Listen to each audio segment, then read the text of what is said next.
Filler episode, konting updates lang sa mga ganap. So, bumawi muna sa mga main quests.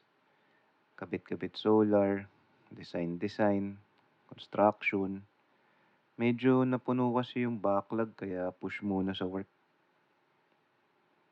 Then tuloy pa din strength training. Run training din importante since yun ang weakest ko nung triathlon.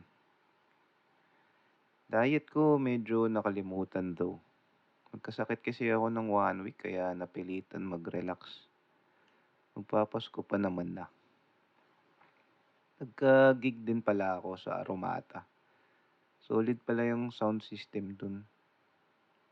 And syempre, di lang tayo puro tugtog. Support din sa mga tropa and nanood din ng gigs nila. Nga pala need ko na planuin release ng first single ko. Siguro sa January na para di masapawan ni Jose Marichan. Niisip ko kung ano okay na next side quest. For the meantime, sumali muna ako ng 10K race sa November. Pantawid lang ba ng motivation and mapilitan mag-focus sa takbo?